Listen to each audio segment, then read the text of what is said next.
ਅੱਜ ਉਹ ਦਿਹਾੜਾ ਆ ਹੀ ਗਿਆ ਜਿੱਦਾਂ ਇੰਤਜ਼ਾਰ ਪੂਰੇ ਮਹੀਨੇ ਦਾ ਆਈ।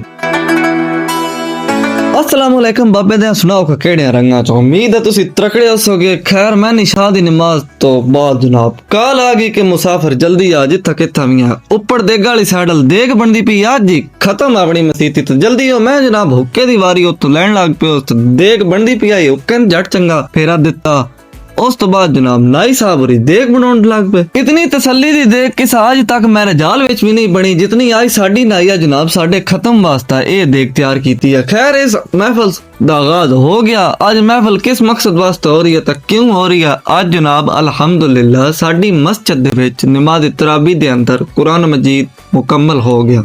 तिलावत कुरान मजीद तो बाद जनाब महफिल शरीफ दा बाकायदा आगाज हो गया जिस दे विच अहले इलाके दे लोग भरपूर शिरकत नाल ऐस्ता आ रहे हैं जिन्हां दा ने अपनी नमाज पढ़ी नमाज पढ़ रहे। उस तो बाद जनाब महफिल दा बाकायदा आगाज हो गया। उलमाए कराम साहब जनाब तशरीफ अवरा हो गए। उस तो बाद जनाब अहले इलाके दी अवाम और महल्लेदार सारे बहुत ही तरतीब नाल अदब दे नाल बैठ के नाज़रीन बहुत ही खुशी होंदी है रमजान मुबारक दा ए बरकतां वाला और खुशियां वाला महीना अपने इख्तिताम न पहुंचने वाला ओदे इख्तिताम पजीर दी तकरीबात जनाब जैसा कि तुहानू अगे दस्सिया कि साडी मस्जिद दे विच अज नाज़रीन कुरान मजीद मुकम्मल हो गया तराबियां दे विच ओदी तकरीबात वास्ते जनाब मौलवी साहब दी हौसला अफजाई वास्ते वेखो माले शाले मौलवी साहब ने पवाए। तो उस तो बाद तकरीर दा आगाज करी ज़ुबैर अहमद गोंदल साहब ने कर दिता था। अवाम दी काफी सारी तादाद वेख के बहुत ही खुश। रमजान मुबारक दी आखिरी चंद रातां दे विच जनाब महफिल शरीफ दा आगाज होवे ते इलाके दी अवाम आंदी है तजस्सुस देना सुनना। उस तो बाद जनाब लंगर शरीफ दा आगाज हो गया। देगा विच लंगर पाउणा असीं शुरू कर दिता क्योंकि साडी महफिल बहुत ही मुख्तसर रही है घंटा सारा। उस तो बाद जनाब लंगर असीं तरतीब दे नाल लाया। असीं लंगर एवें ही तरतीब नाल लाया जिवें साडी गवर्नमेंट अवाम वास्ते नहीं तरतीबां लाउंदी पई नवीं तो नवीं। महफिल दे इख्तिताम तो बाद जनाब दुआ हुई। दुआ तो बाद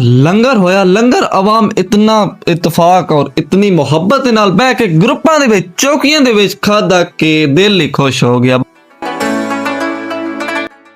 साढ़े कारियां समेत उन्हां हाफिज़ां वी 21 तोपां दा सलाम जिन्हां ने इस माह रमजान मुबारक दे विच अपना ए हफ्ज़ कुरान दा पढ़ना दा शरफ हासिल कीता। अल्लाह पाक इन्हां दे इल्म विच बरकत अता फरमावे और दिन दुगनी रात चुगनी तरक्की अता फरमावे। इसी वीडियो दे नाल तुसीं नाज़रीन मनदे हो इजाज़त तुसीं अपना ते अपने प्यारें दा रखना ढेर सारा ख्याल। मिलदे हैं एक नवीं रौनकी वीडियो दे नाल।